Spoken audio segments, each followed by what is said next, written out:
Good morning, all. I'm Jackie Taylor with the South Carolina Department of Employment and Workforce, and I want to welcome you to the Partner Series, where we learn about the core and combined Workforce Innovation and Opportunity Act, state plan partner programs, and other services agency offer as supports to SC Works customers. During the series, we will hear from partners including Vocational Rehabilitation, South Carolina Commission for the Blind, the Department of Employment and Workforce, and more each quarter. While much may be review, hopefully you'll learn something new. Today we'll hear from the South Carolina Department of Education, Office of Adult Education, which is responsible for overseeing activities under Title II of WIOA, the Adult Education and Family Literacy Act in South Carolina. Mike King, who is the State Adult Education Director, State GED Administrator, as well as a member of the State Workforce Development Board, along with his team, will share about services and activities across the state. Please ensure you're on mute, and also please save your questions to the end. The overview will last about 40 to 45 minutes with opportunities for questions during the remaining 15 minutes. As you can see, the meeting is being recorded. The link to the recording and the PowerPoint will be sent in the next few business days as a follow-up to the meeting.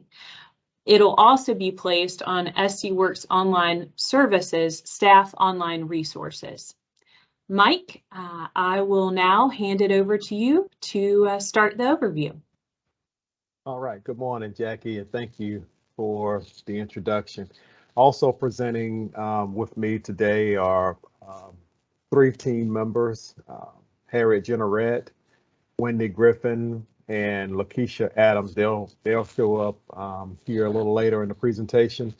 I want to go ahead and get started since we're already 2 minutes after 10.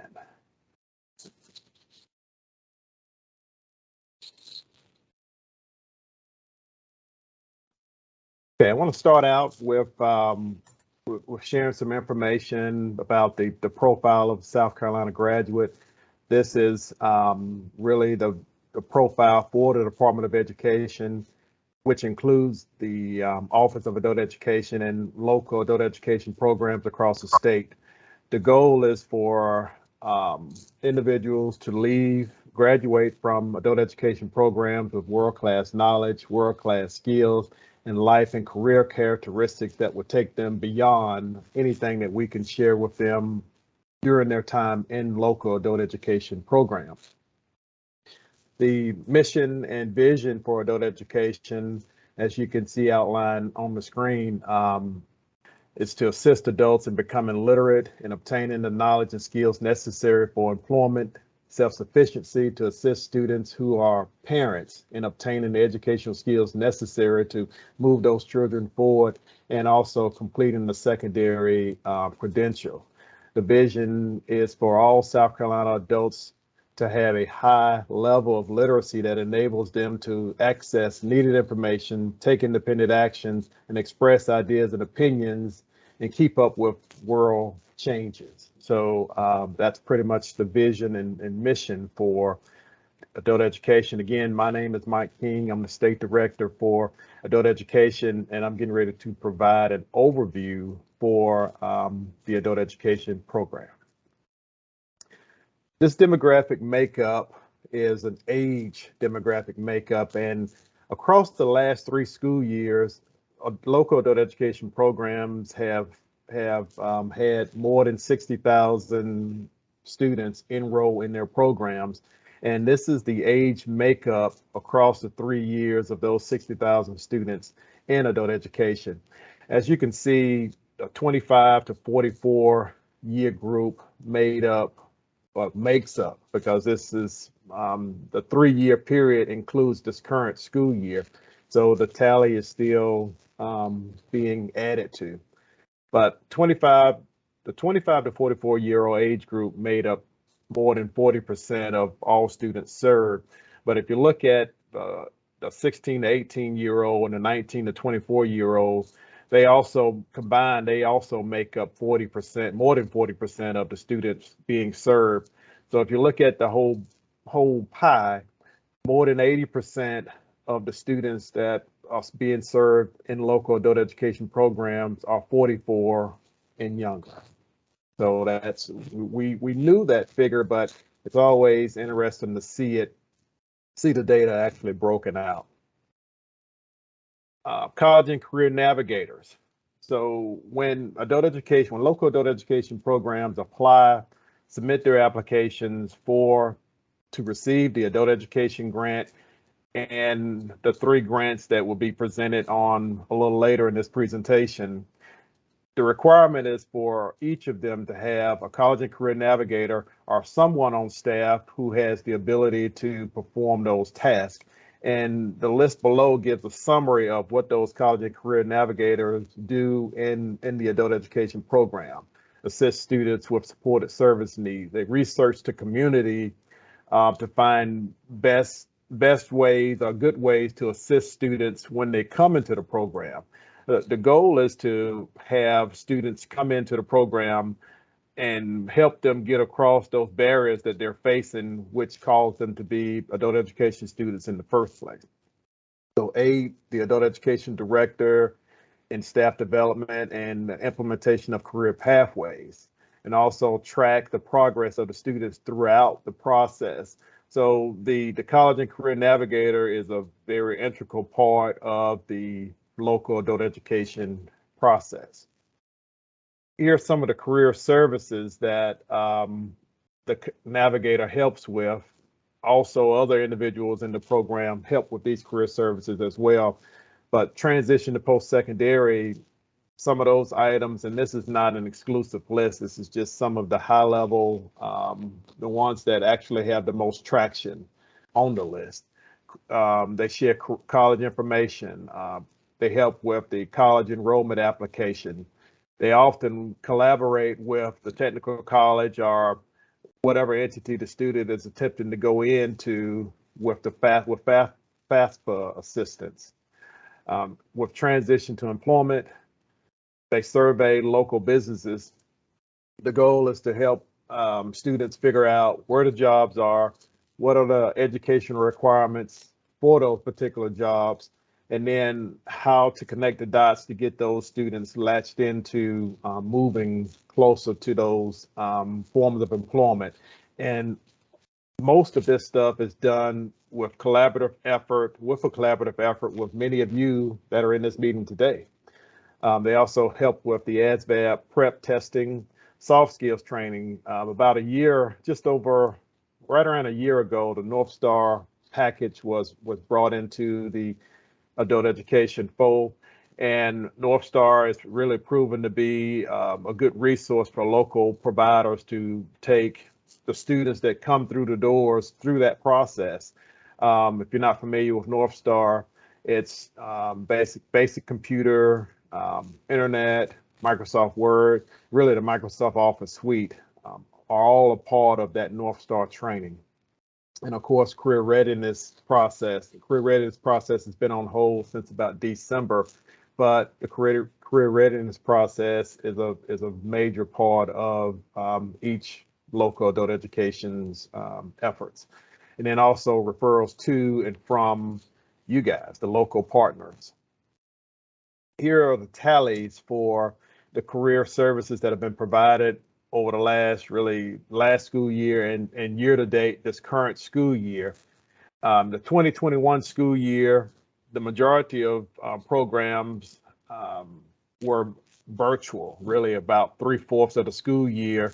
The majority of the activity was done from a distance, but still just over 32,000, almost 33,000 career services were provided. Year to date, so far this current school year, we're just over 37,000 career services that have been provided by local programs to the students that are coming into those facilities. Supportive services activities. Here again, programs collaborate with all of the entities, everyone really represented here, both Rehab, SC Works, all of the partners, DS, Department of Social Services, to deliver many of these supportive services. But these are just a listing of some of the types of supportive services that students that programs have helped students with: healthcare support, housing assistance, post-secondary fees, transportation. Also, childcare is in the list. And the number of supportive services that have been provided. Here again, the 2021, as you can see, that COVID year is really like a low performing year. I think the majority of programs were getting up to speed with how to serve students from a distance, which that has proven to be resourceful for us, because we've actually, now that we're back mainly face to face, we have not forgotten all of those virtual ways we were able to connect with students. So some of that type of activity still remains in adult education, but just over 9,500 supportive services have been provided so far this current school year. Some of the adult education services, some of the classes that are offered: of course, the high school diploma class, GED, English as a second language, skills upgrade class. And this is an area that we're looking to really expand and grow. So skills upgrade classes include individuals that may have already graduated from high school. These individuals could have some college, or maybe even as high as a bachelor's degree. But these are individuals that are changing careers. You know, I've worked in manufacturing for 20, 25 years, and now I'm interested in being a bookkeeper, or maybe even accountant, or something that's just a complete change. And they may, want to come into a local adult education program to take what's called a skills upgrade class in whatever area that they're interested in shifting gears in. So the example I gave was bookkeeping, so that would probably be the math area. Career readiness classes are provided, integrated education and training, and workplace literacy. And I'm going to talk about these two a little later in the presentation. But here are the secondary diploma outcomes so far year to date. Last school year and so far year to date, we were just over 600 high school diplomas last school year, and so far this school year, 545, just over 1,600, almost 1,700 GEDs, and almost 1,600 GEDs so far this current school year. Now, these GED tallies do not include individuals that had $150 and decided to take the test on their own. These numbers only include students that went through a local adult education program and received the GED that way. When breaking out the numbers, we have a 80% pass rate across the state for all GED test takers. But if you zero closer into the pass rate for the individuals that go through local adult education programs, the pass rate is nearly 90% for those that actually come in and take remediation classes, whereas it's closer to 70% for those individuals who decide to take the GED on their own. Integrated education and training is a service approach that provides adult education literacy activities concurrently and contextually with workforce preparation activities and workforce training for a specific occupation or occupational cluster for the purpose of educational and career advancement for that student. So I'm going to move forward to the next slide to give you some background of workforce preparation activities and then workforce training. And I'm going to come back to this slide. But workforce preparation activities are activities, programs, or services designed to help an individual acquire a combination of basic academic skills, critical thinking skills, digital literacy skills, self-management skills, including competencies in utilizing resources, using information, working with others, and understanding systems. So that's how workforce preparation is broken out as a part of this integrated education and training program. And then the definition also includes workforce training for a specific occupation. And just to give you an idea of what workforce training is, that's occupational skills training, on-the-job training, incumbent worker training, programs that combine workplace training with related instruction, training programs operated by the private sector. So that gives you some idea of what makes up the workforce training part of this definition for what integrated education and training is all about. But this last bullet here, IETs are based on employment needs. So when we go through the approval process for approving these integrated education and training programs, these IETs are based on high need areas. So we approve all IETs that use one of the state required employment need areas. And you know, the big five across the state, the top 5 employment need areas for the state, but it also includes regional needs. So anything that's on a regional needs list, the adult ed program working with the occupational trainer, I mean, we have no issues with approving those integrated education and training, but also specific employer identified need. If a specific employer states that, hey, we need this type of training, this training would help us advance our operations, then those IETs would be approved. But lastly, the workforce administrator.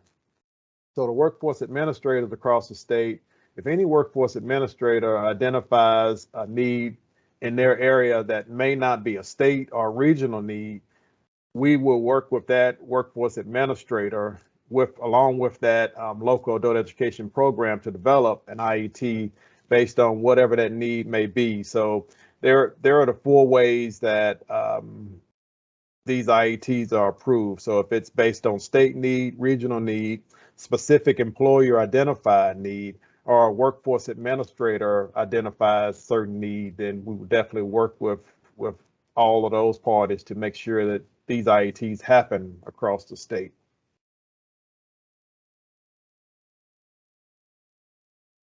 Okay, and 2021 school year, there were 141 participants in the IET process. 120 actually showed measurable skill gain.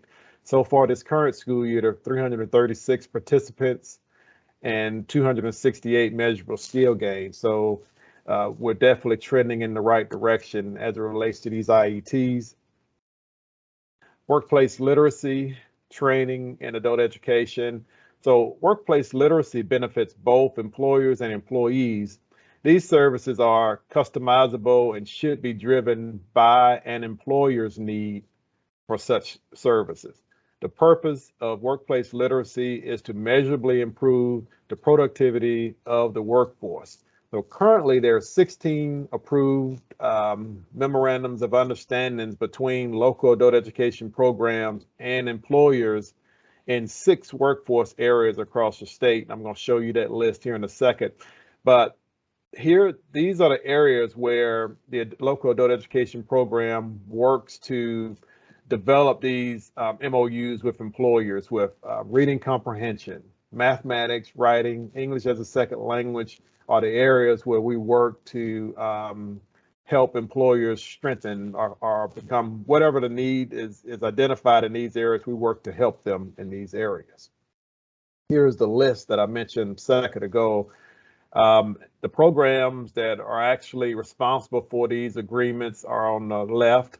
The workforce area is in the middle column, and then the actual employer is here. So you can see that's in the Greenville workforce area. There are 4 workplace literacy agreements there.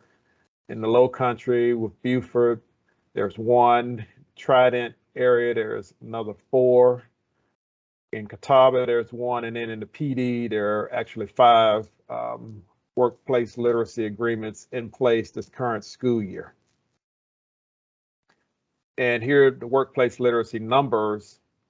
So last school year, there were 257 participants, 139 measurable skill gains. So far this current school year, there are 267 participants and 236 measurable skill gains. So we're definitely trending in the right direction as far as those numbers are concerned. So that's workplace literacy.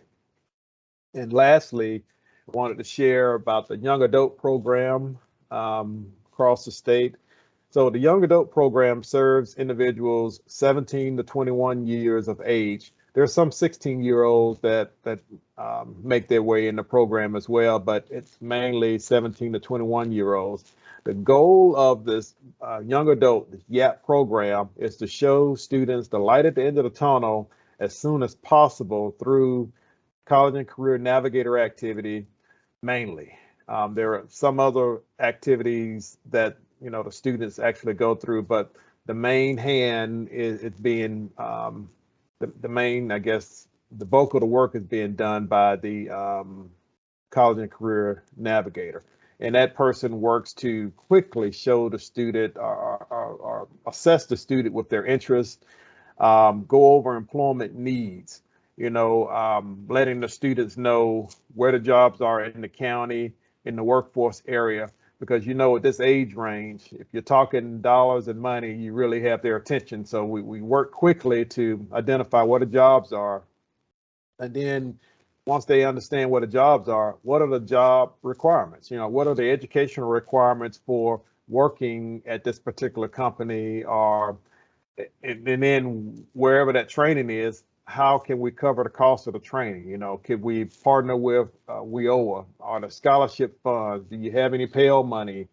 Those types of things. So right now we're fortunate to have tons of money out there. The GED by 23 initiative is really working to take care of all of the main costs, all of the tuition costs for students graduating with a GED or a high school diploma this current school year. But these funds will dry up in the 2024. So we will definitely be back on the hunt for how can we cover the cost of training? How are we going to piece these, put this puzzle together to make sure that the cost of the training is taken care of for these students?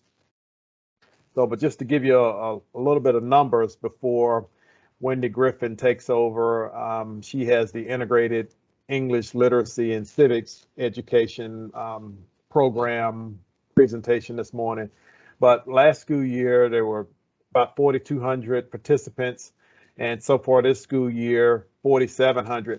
Now, these numbers do not include the individuals that move into South Carolina that do not have a high school credential that are in this age group. We normally have anywhere between 1,000 and 1,500 of those students that we have to work with to get an understanding of the educational process that they're leaving in another state and get them up to speed with where we are in South Carolina with South Carolina requirements.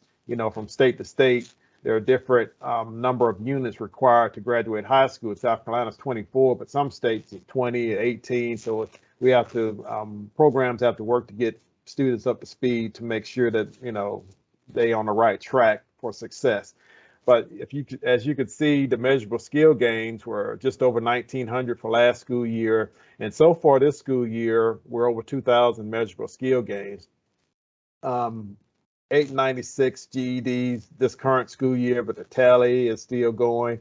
There are many programs that hadn't finished yet for the summer. So we expect these numbers to go across these numbers, which were a little higher at the end of last school year. And then remember the CRC process ended this year in December. So this 883 would normally be higher than this 1282 that we experienced last school year. Then as far as the IET numbers, there are 67 students this current school year so far with 55 measurable skill gains and 33 so far this school year participating in workplace literacy with 27 measurable skill gains. So that's the young adult program, and we're going to move forward with Wendy Griffin.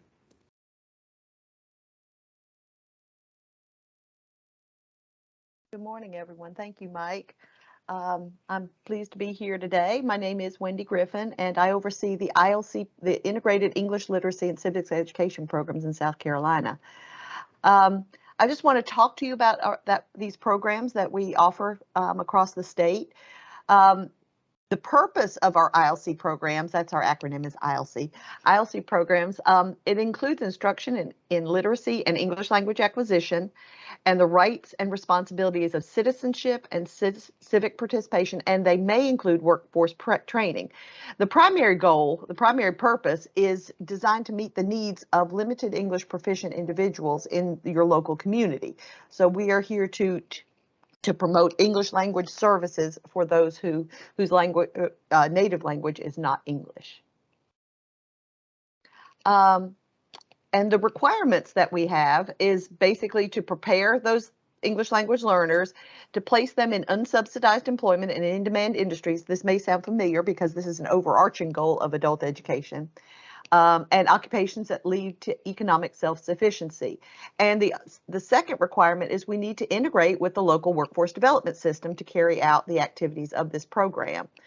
An important thing to note about the ILC program is that all ILC programs across the state are required to provide these activities in combination with IET activities that as Mike just described earlier.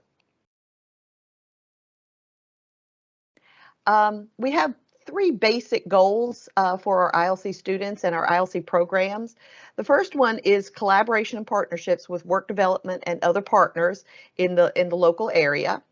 The second one is using bridges and on-ramps to lead to credentials through that IET process.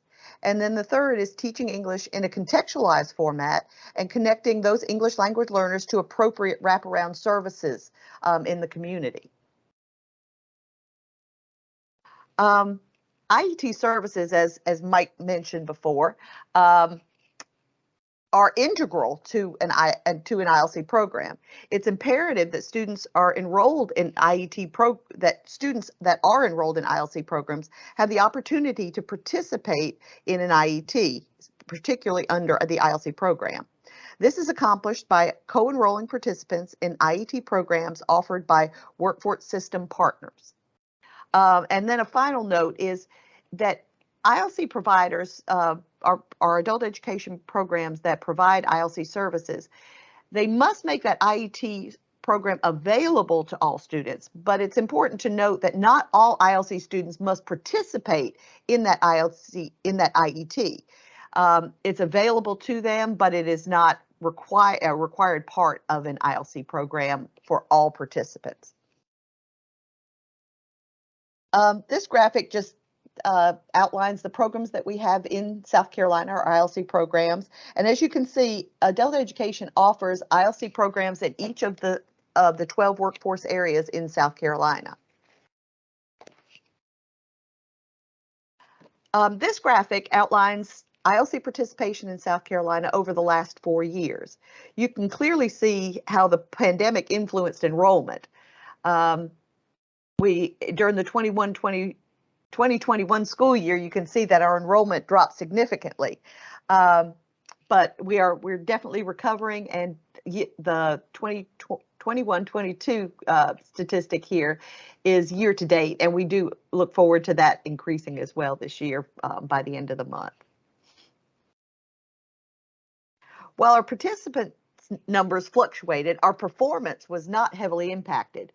Our performance is very high. If you look across the United States, ILC performance is really, it ranks very high across the nation. We do a great job. If we can get those students in our ILC programs, they very often make really significant gains, and we're really proud of that.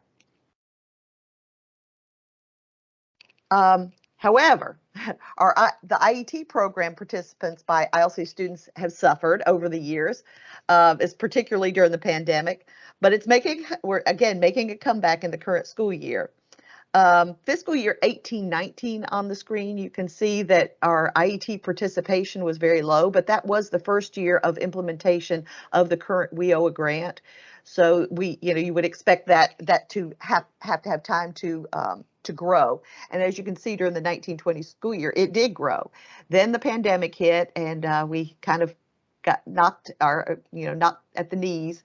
And but during the current school year, we have increased that number to 91, and that is year to date. We do anticipate a few more. And I think we're in the recovery from the pandemic, we look for those numbers to really increase significantly in succeeding years. All right. Thank you, Wendy. Now we will have Harriet Generette to talk about the Family Literacy Program. Good morning. I'm an ed associate in the Office of Adult Education, and my primary responsibility is family literacy.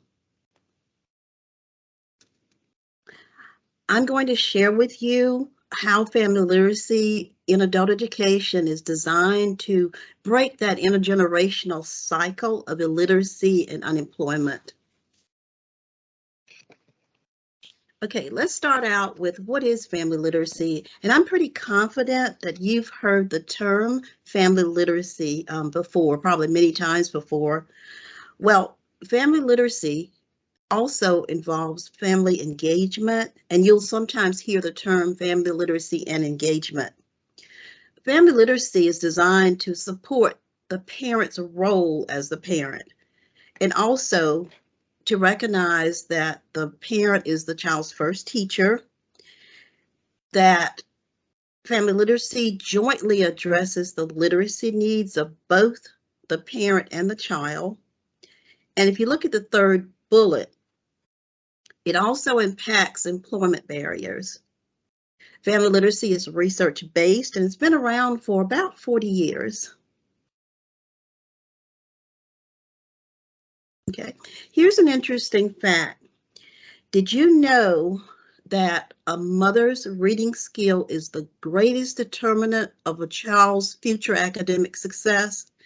And it has nothing to do with the neighborhood or income of the family, but is the mother's reading level.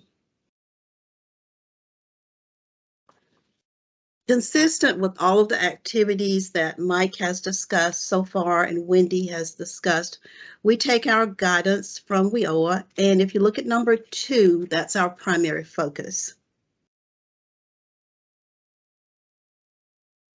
Next slide.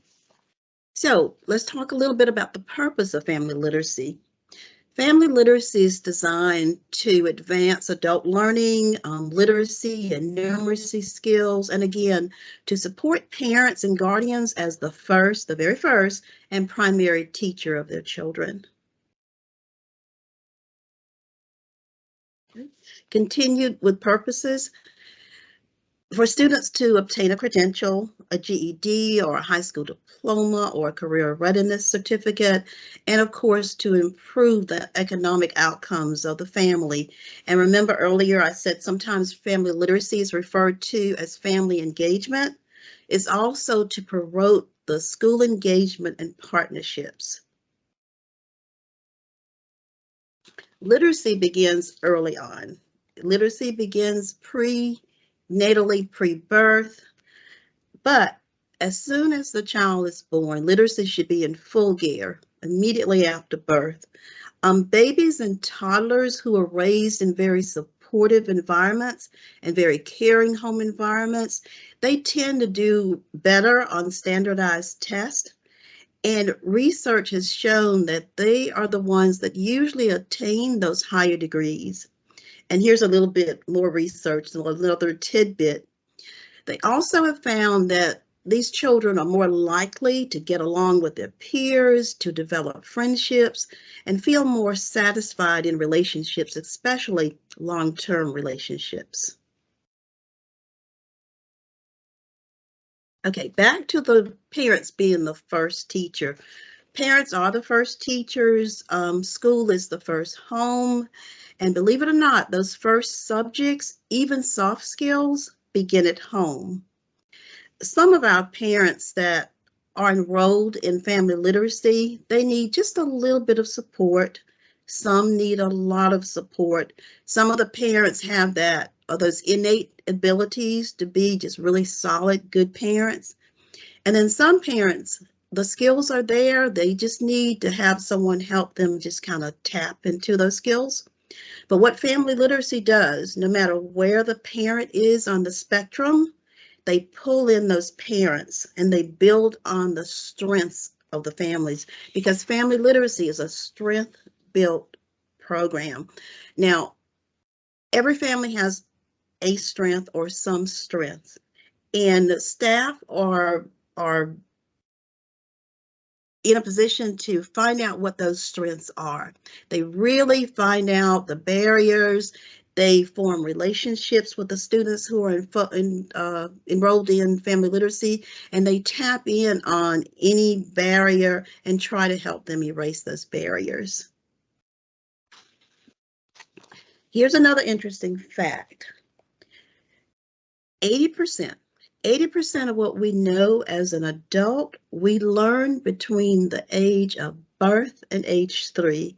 And I know most of us cannot remember when we were at the age of 2 or 3, but our very early experiences, those experiences follow us into adulthood.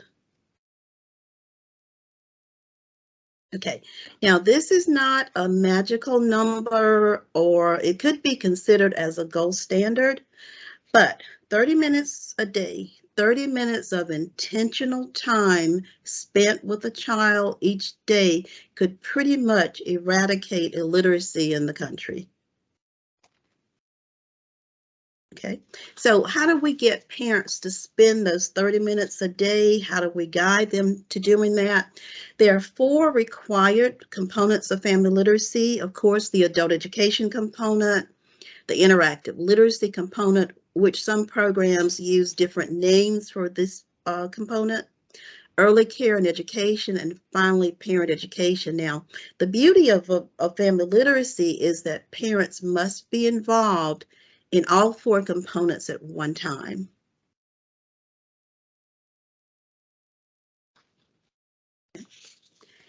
So what are our goals? The goals are to increase involvement in children's literacy, to increase involvement in children's education, to support the children when they move from home into formal settings such as church, camp, of course, school settings, and also to enhance parenting skills no matter where they are, and of course to obtain a credential. And then we encourage students who participate in family literacy to also participate in integrated education and training and career pathways. Okay. The next slides are going to cover each one of the components, and you're going to receive the slide deck so you can read each slide and really kind of delve into each component. But these are the 4 components: adult education, early care and education, and then of course interactive literacy. Now with the interactive literacy component, think of it as the lab, because what students learn in the adult ed classes, what they learn in the parent education class, they get a chance to actually practice and apply those skills in the interactive literacy component. Okay, all family literacy staff are knowledgeable of all components of family literacy, and it's a relationship where, for example, if a staff member does not truly understand the components of adult ed and what the students are faced with, it's a partnership. And the teachers, the instructors work together to ensure that each component is strong. So who's eligible to attend? Any student who is enrolled in adult ed is eligible to participate in family literacy if they have a child who's age 8 or under, and if they're the parent or legal guardian of the child. And next slide, okay. And also, if they're not enrolled or required to be enrolled in a secondary school under state law, if they're basic skills deficient, and if they're English language learners. Okay. All of our programs rely on partnerships. They partner with Head Start, Early Head Start, First Steps to School Readiness, and of course, public-private partnerships. I want to share our partnership with the South Carolina Department of Social Services. we have a program with them jointly called the PEC program, which stands for Parent Education and Child Care. And what DSS does for the Office of Adult Education for Adult Education is that they set aside vouchers for students who are enrolled in family literacy, but not just those students. Any adult ed student can take advantage of the child care vouchers. And they can get full-time vouchers or part-time vouchers. Okay. So our programs that are family literacy sub-grantees, they apply for the family literacy sub-grant, and I'm going to show you in just a second where those programs are located around the state. Here is the state of South Carolina, and our adult ed programs are divided into, we call them TANs, technical assistance areas, and you can see where the family literacy programs are located in each area. And then in the workforce areas, here are the listings of where the programs are located. Okay. Family literacy participants, of course, with COVID, it affected the enrollment, but here to date, you can see the number of students currently enrolled.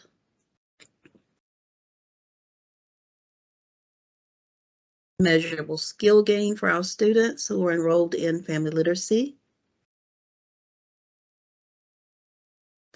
And then this one is important because most programs that offer family literacy, they think of family literacy as a recruitment and a retention tool, because most students who are enrolled in family literacy, duration becomes a part of that, and they tend to stick with adult education and get their credential.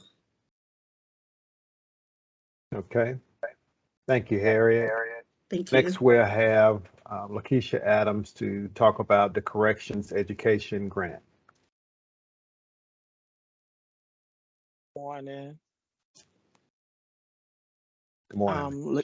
I'm Lakeisha Adams, and here we'll talk about the Correctional Education Sub-Grant across the state.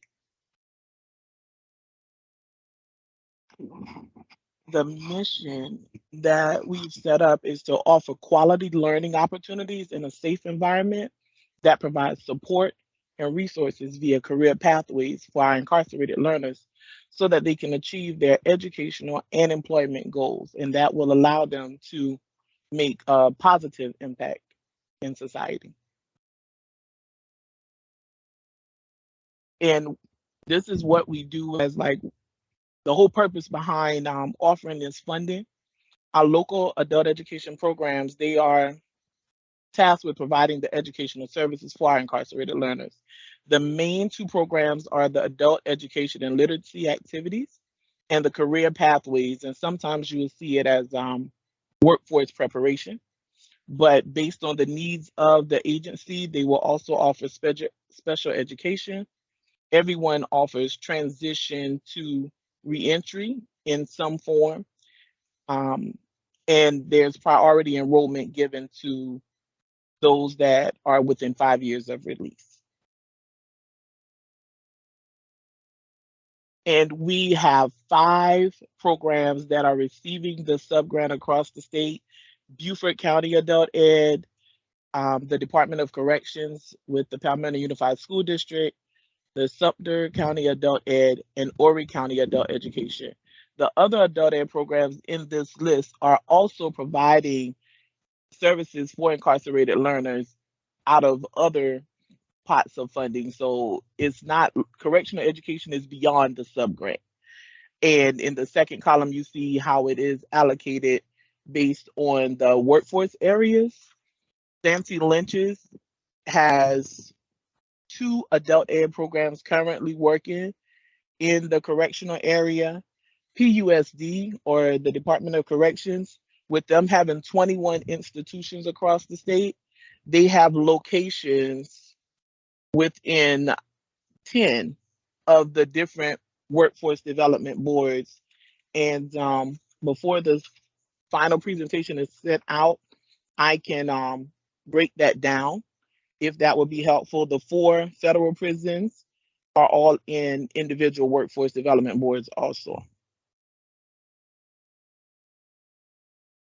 As far as the number of participants in correctional programs, correctional education programs, of course, in the 1920 school year when COVID first hit, we had a great enrollment.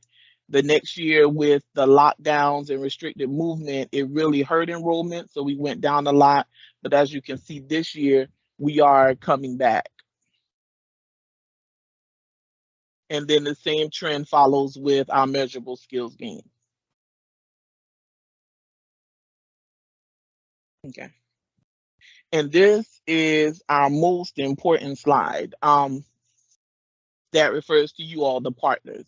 Partners, you all are game changers. You know, the solid positive connections between our local adult ed programs, the workforce entities, our post-secondary training and educational entities, having everyone work together, that provides the best opportunity for our incarcerated learners to have a successful re-entry into their communities. Building these partnerships allow us to have a warm handoff from the correctional institution back into normal society. It provides a familiar face because, you know, there's a certain level of trauma associated with being incarcerated. And then it just builds a positive or friendly post-incarceration network for our learners.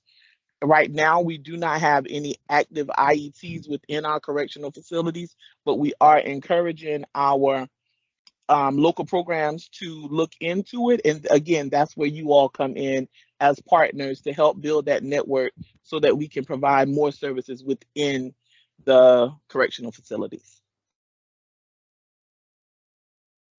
All right.